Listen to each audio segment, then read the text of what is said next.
오늘 이 앞에 본문 내용들은 거의 다 아십니다. 3절에 보면 세월이 지난 후에 가인이 땅의 소산으로 제물을 삼아 여호와께 드렸다. 가인도 예배를 드렸다는 거예요. 여러분, 예배는 그 행위가 중요한 게 아닙니다. 예배라고 하는 그 행위가 중요한 게 아니란 말이죠. 중요한 건 뭐예요? 하나님이 연락하느냐 안 하느냐, 이 여부가 중요한 거예요. 많은 예배자들이 착각을 해요. 내가 드리는 예배가 하나님이 연락하는 예배일 거라라는 착각을 해요. 그러나 예배하는 그 순간의 모습으로 하나님이 예배를 받으시는 게 아니라는 거죠. 기도하는 그 순간의 기도로 하나님이 기도를 들으시는 게 아니라는 거죠. 제가 하나님은 우리의 기도를 들으시는 게 아니라 우리의 기도를 보신다고 그랬어요. 기도하는 그 순간의 소리로 하나님이 그 마음을 움직이시는 분이 아니라는 거예요. 예? 그 기도를 입술로 내놓는 우리의 삶을 보시고 응답을 주시는 거예요. 예배도 마찬가지예요. 너희 몸을 하나님이 기뻐하시는 거룩한 산 제사로 드리라 하신 하나님은 그렇게 우리의 예배의 연락을 우리의 예배하는 그 순간으로 받으시지 않는다라고 하는 거예요. 가인은 자신의 재물이 그렇게 하나님 앞에 연락되지 않음으로 인하여 자신을 돌아보는 것이 아니라 우리가 잘 아는 대로 오히려 그 아우에게 그 책임을 전가시키며 그에 대한 분노를 품고 결국 그 아우를 죽여버립니다. 제가 늘 말씀드리잖아요. 예배에 실패하면 삶도 실패하는 거예요. 그게 진리입니다. 자기의 문제를 스스로의 회개로 갱신을 하지 않고 한과 탓으로 칼을 가는 한 절대 죄는 단절되지 않아요. 오히려 확장으로 이어질 수밖에 없다는 사실을 알아야 되는 거예요. 여러분, 죄를 끊어내는 가장 좋은 길은 자기에게 있어요. 예? 이 가인처럼 왜 엉뚱한 아벨에게 탓을 돌려요? 예? 왜 엉뚱한 하나님께 원망을 돌려요? 자기를 돌아봐야 되지요. 하나님이 받으실 만한 건강한 예배적 삶을 회복해야 될 것이고, 그것이 이루어지기 위해서 겸손한 회개도 변화도 이루어야 되는 거예요. 그래서 여호와 하나님께서 이러한 가인의 그 악한 중심을 보시고 그러한 악한 마음을 바로 잡으라고 경고하시잖아요. 그렇죠? 하나님은 이 앞에 말씀에서도 보는 것처럼 우리의 마음과 양심을 이미 다 알고 계셔요. 우리가 어떤 악의와 악독을 품고, 예? 어떤 악의와 악독을 품고, 예, 하나님이 보지 않을 것처럼 함부로 말하고 행동하는지 아버지는 다 아신다는 거예요. 다 아신다는 거예요. 그래서 경고하시는 거예요. 하나님의 말씀으로 끊임없이 경고를 주셔요. 그때 정신이 번쩍 나야 되는 거죠. 그러나 가인은 이 하나님의 충고, 이 경고의 말씀을 깊이 새겨듣지 아니하고 그의 그 악한 마음을 따라서 동생을 쳐 죽였어요. 그러므로 가인이 받은 징벌은 당연한 죄벌인 거죠. 그것은 예배의 문제만이 아닙니다. 동생을 죽인 사악함의 문제만도 아닙니다. 그보다 더 큰 문제가 있어요. 그게 뭔지 알아요? 하나님의 말씀을 무시한 이 완악함에 대한 징벌인 거예요. 하나님의 징벌은 거기서 시작을 해요. 우리가 죄 지었을 그 순간이 아니라 그 죄를 깨닫고 돌아오도록 경고의 말씀을 주시는데 그 말씀을 무시하는 바로 거기로부터 하나님의 징계는 시작이 될 수 있다는 거예요. 하나님의 말씀을 무시한 그 완악함, 모든 문제는 거기서 시작이 됩니다. 말씀을 따라가야 하는데 자기 마음을, 자기 감정을 따라가는데 바로 문제가 있는 거예요. 많은 사람들이 건강한 신앙생활을 하지 못하는 가장 큰 이유는 다른 데 있지 않아요. 말씀을 잘 따라가면 되는데 자기 마음을 따라가고, 이건 내 마음이야, 자기 감정을 따라가고 부르르 일어나는 그 순간의 감정대로 함부로 말하고 행동하는데 문제가 있다는 거예요. 그래서 가인은 하나님께 징벌을 받아요. 그러나 여러분, 오늘 우리 본문에 보니까 이 가인이 자기의 악행으로 인하여 하나님의 징벌을 받아 마땅한데도 불구하고 그는 하나님의 은총을 간구하는 장면이 오늘 본문에 나와요. 참 뻔뻔하잖아요. 예? 우리는 뻔뻔하다고 말할 만한 자격이 없나요? 예? 여러분, 가인 참 뻔뻔하잖아요. 그렇잖아요. 그는 자격 없는 그런 간구를 지금 하나님께 드리고 있어요. 그는 살인죄인이에요. 그것도 하나님의 경고도 무시하고 지은 죄예요. 거기다가 회개의 기회를 외면했어요. 그러므로 가인의 간구는 그야말로 불합당한 간구일 수밖에 없는 거예요. 그는 어느 면에서도 기도의 자격을 갖지 못했다 보여집니다. 제가 오늘 설교 제목을 주보를 보셨나 모르지만 기도의 자격 제한하고 물음표를 했어요. 여기까지만 보면 가인은 기도의 자격이 있어요, 없어요? 없죠. 객관적으로 볼 때 뭐 이런 놈이 뻔뻔하게 기도를 하나 싶은 마음이 드는 그런 기도를 지금 하고 있어요. 아무리 봐도 가인의 간구는 뻔뻔스러운 간구입니다. 더 어이없는 건 뭐예요? 자기는 하나님 말씀을 무시하고 그러고 자기의 기도는 들어달라고 그래요. 꼭 누구 같지 않아요? 예? 꼭 누구 같아요? 예? 여러분들은 그런 마음 안 드는구나. 저는 꼭 저 같던데. 예? 우리는 하나님 말씀을 무시하고 살면서 목사님 왜 저런 말씀을 하시나? 끊임없이 목사의 말이 아닌 하나님의 말씀을 무시하고 살면서 하나님께는 내 기도 들어달라고 맨날 하나님 귀찮게 하고 졸라대고 그러잖아요. 그런데 여러분, 오늘 그런 우리의 연약한 어리석음에 희망을 품을 수 있는 은혜를 오늘 하나님이 이 말씀 속에 주셔요. 그럼에도 불구하고 하나님께서는 이 폐역무도한 가인의 간구에 응답을 주시더라는 거예요. 여기 15절에 보세요. 15절 보니까 여호와께서 그에게 이르시되 그렇지 아니하다.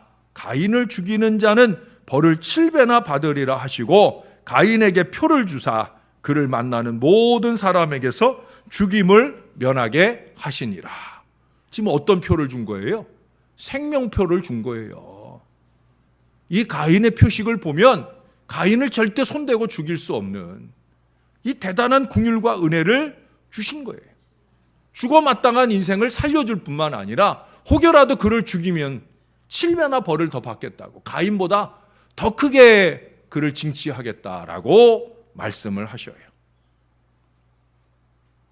우리 인간의 간구에 대한 우리 하나님의 응답이 참으로 놀랍다 하는 생각이 듭니다. 여러분, 가인의 기도를 이렇게 들으실진데 우리 하나님은 우리 성도들의 간구에 대하여 선하게 응답하실 거라고 하는 이 확신을 가질 수밖에 없는 거예요. 응답에 적극적이시다라고 하는 거예요. 그러므로 기도는 우리 성도들이 가진 가장 강력한 힘인 줄로 믿습니다. 얼마나 다행스럽고 감사한 보장인지 몰라요. 예? 이야, 이 가인같이 뻔뻔한 인생도 기도하니까 들어주시는데 하물며 그래도 내가 가인보단 낫지 않나. 내가 마음으로는 이런 마음도 가져봤지만 그래도 아직 한 번도 누구에게 돌을 들어본 적도 없고 머리를 쳐본 적은 더더욱 없고 말로는 수없이 쳐 죽였을지 몰라도 내가 실제적인 살인의 역사는 한 번도 안 했으니까 가인보단 좀 나은 거 아닌가, 그런 위로를 받을 수 있지 않습니까? 여러분들은 아니구나, 난 너무 위로를 받았는데. 여러분, 기도에는 자격 제한이 있는 것 같아요, 없는 것 같아요? 이 말씀으로만 보면 없잖아요. 기도 응답에 있어서는 자격 제한이 있을 수 있어요. 그건 아버지 마음이시고, 때로는 저도 그런 얘기를 하잖아요. 죄가, 아니 성경이 그래요. 하나님이 손이 짧아서 구원하지 못하신, 내일도 그런, 손이 짧아서 구원하지 못하시는 게 아니라, 하나님이 귀가 어두워서 듣지 못하시는 게 아니라 너희 죄가 나와 너 사이를 가로막는다. 뭐 그런 말씀도 있잖아요. 기도 응답에 있어서는 자격 제한이 있을 수 있어요. 그러나 기도에는 자격 제한이 없다라고 하는 거예요. 누구든지 기도할 수 있어요. 우리 얼마 전에 상고했던 마가복음 11장 23절 24절에서 예수님 말씀하셨잖아요. 누구든지 무엇이든지 우리 하나님의 전능성만 믿고 예수의 이름으로 기도할 수 있다고 하면 응답 받습니다. 특히도 예수 안에서 드리는 의인의 간구, 우리 하나님은 반드시 응답해 주시는 거예요.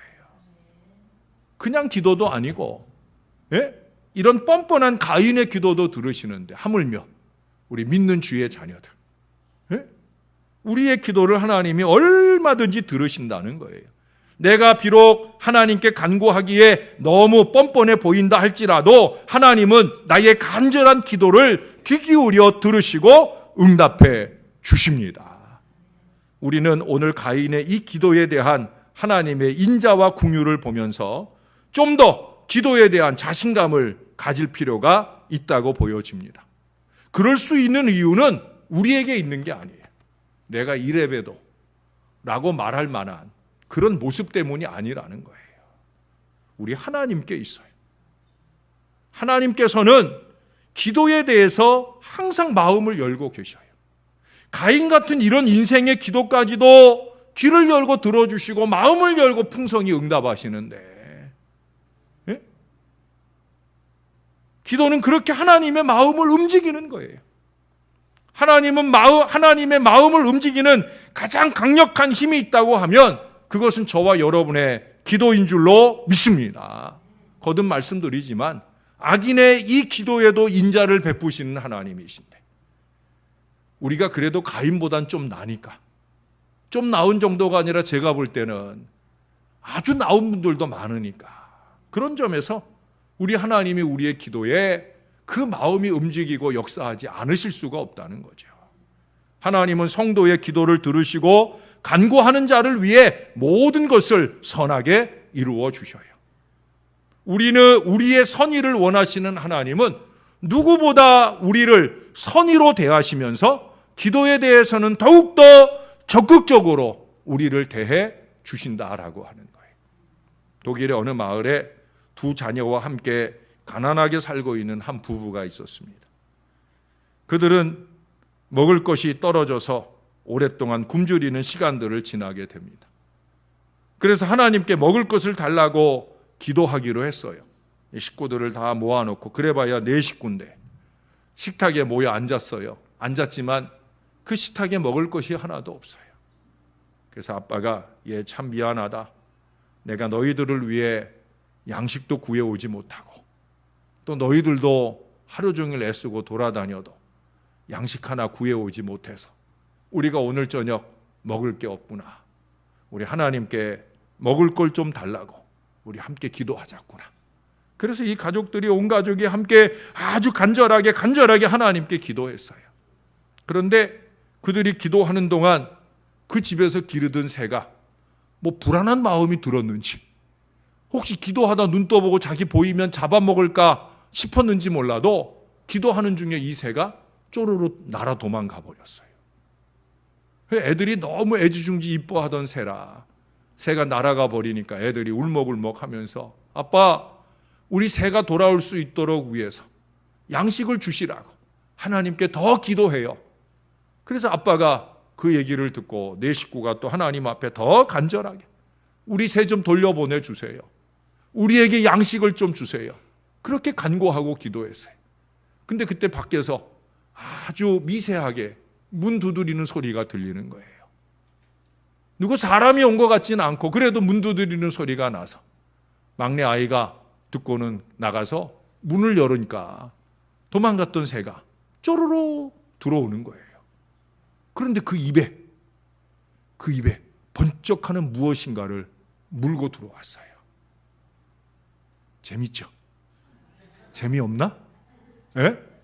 예. 번쩍하는 무엇인가를 들고 와서 그 앞에다 톡 떨어뜨리는데, 따만한 다이아가 박힌, 반지를 툭 떨어뜨려 놓는 거예요.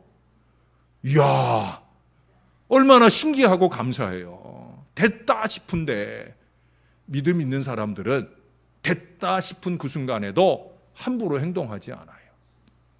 이 반지는 누군가 주인이 있을 텐데 이 주인은 얼마나 이 귀한 반지를 잃어버리고 이 반지 잃어버리고 슬퍼할까. 우리 목사님께 가서 이거 어떻게 해야 될지 한번 여쭤보자. 목사님이 어려우신데 살림에 보태 쓰세요 하면 가서 보태 쓰고, 주인 찾아주자 하면 주인 찾아주고 할 마음을 가지고 목사님께 갔어요. 목사님이 가서 목사님께 가져가서 그 반지 보여주니까 목사님이 이렇게 보더니 깜짝 놀라는 거예요.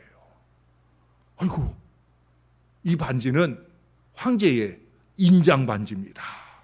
인장 반지라는 건 뭐냐면 황제의 어인이 새겨져 있는 거예요. 도장으로 쓰는 거예요. 그 도장이 없으면, 그 어인 반지가 없으면, 그러면 인장 반지가 없으면 황제 자리에서 쫓겨날 수도 있는 거예요. 그게 왕의 상징이거든요. 이거 빨리 황제에게 갖다 줘야 된다. 그 말을 듣자마자 이 아빠가 서둘러서 왕궁으로 가서 황제에게 그 반지를 돌려줍니다. 황제가 깜짝 놀래요. 그러면서 하시는 말씀이, 자기가 글을 쓰려고 하다가 자꾸 반지가 걸치적거려서 그래서 반지를 좀 책상 위에 잠깐 빼놨는데 그 사이에 알지도 못하는 새가 와가지고 홀딱 물고 가더라는 거예요.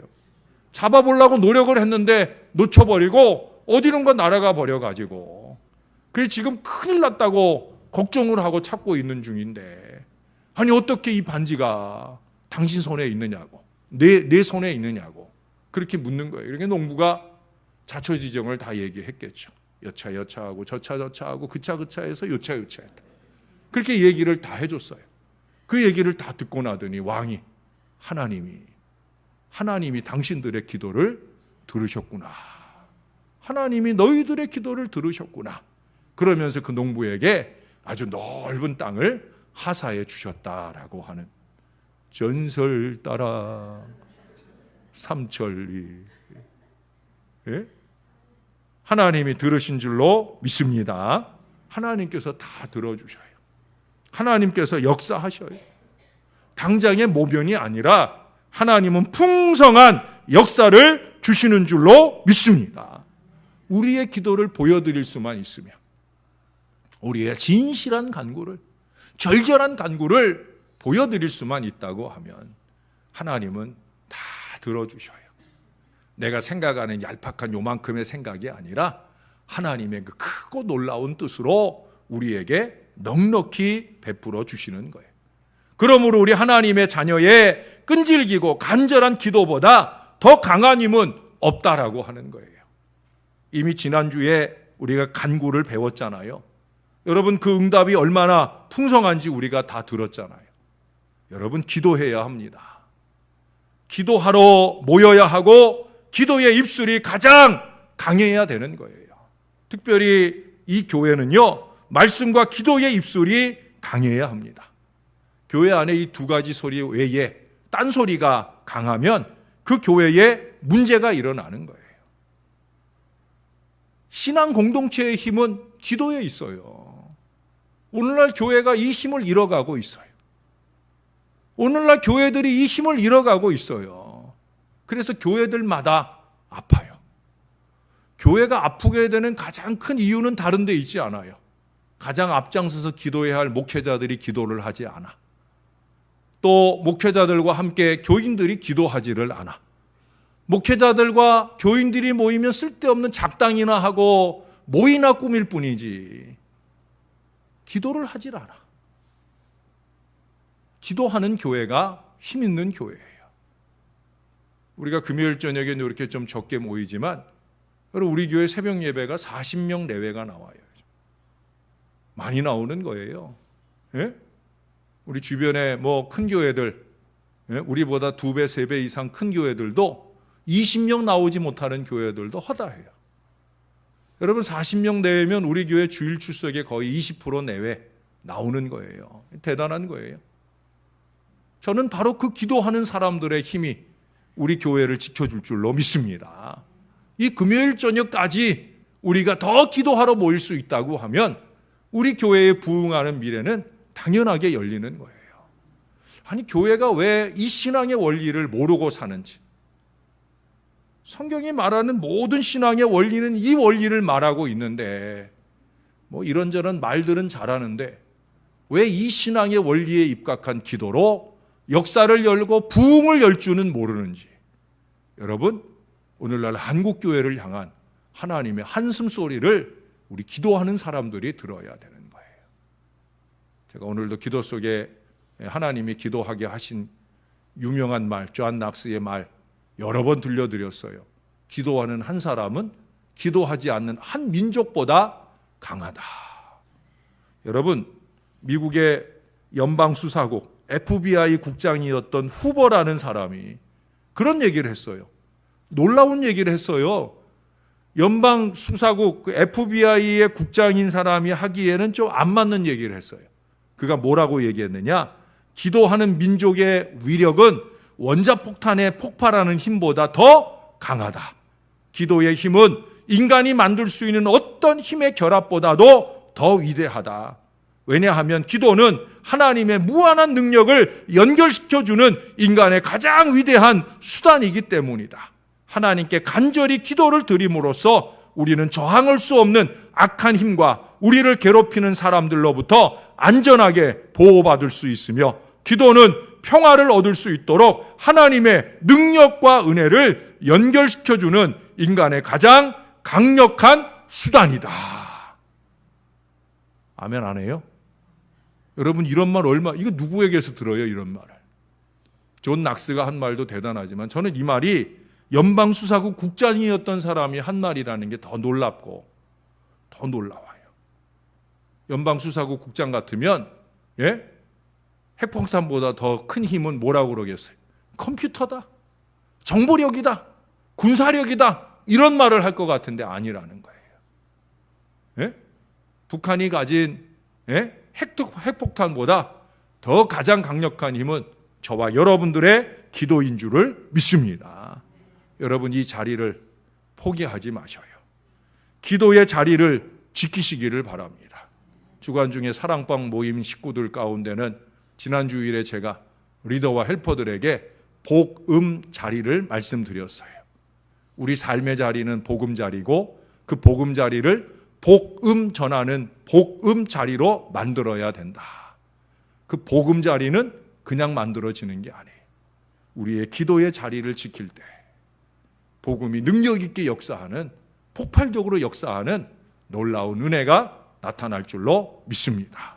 기도를 절대 포기하지 않는 사람, 기도하기를 열심내는 사람, 기도를 입술로만 하는 것이 아니라 삶의 기도로 주님 보시기에 좋은 그런 기도의 인생을 살아가는 저와 여러분이 되어서 우리의 기도에 풍성히 응답과 역사를 주심으로 우리도 행복하고 우리가 가머무는 모든 자리가 행복 자리가 될 수 있는 그런 놀라운 축복이 저와 여러분의 기도를 통해 이루어지게 되기를 예수님의 이름으로 간절히 축원합니다. 기도하겠습니다. 하나님, 고맙습니다. 오늘도 또 기도에 대한 얘기를 들었습니다. 벌써 몇 주째 주님이 저에게 기도를 말씀해 주셨고 저에게 말씀한 기도를 이 주의 자녀들에게 전했습니다. 가인의 기도조차도 들어주시는 주님이신데 우리는 얼마나 더 많이 주님이 들어주실 만한 기도의 인생을 살고 있는지요. 우리 스스로 보기에 참 뻔뻔할 때도 많고 부족할 때도 많지만 그래도 하나님, 우리가 기도할 수 있는 겸손한 가운데 있어서 감사합니다. 기도하는 사람들이 희망입니다. 이 교회의 희망도, 이 나라 이민족의 희망도 기도하는 사람입니다. 기도하는 그 자리에 있는 사람일 뿐만 아니라 하나님 보시기에 좋은 기도의 삶을 사는 믿음의 백성들이 희망입니다. 저와 이 모든 주의 자녀들이 기도하게 하여 주옵소서. 수백 명이 주일날 모여도 기도하는 자리에는 20명도 모이기 어려운 교회가 많은데 우리 교회는 기도하러 모이는 일에 그나마 열심내고 있습니다. 이것이 우리 교회의 힘이 되는 줄로 믿습니다. 미래가 될 줄로 믿습니다. 우리의 기도의 자리를 지켜서 복음 자리가 놀라운 역사를 일으키는 능력의 자리, 행복의 자리가 될 수 있도록 은혜 베풀어 주시옵소서. 감사합니다. 예수님 이름으로 기도합니다. 아멘.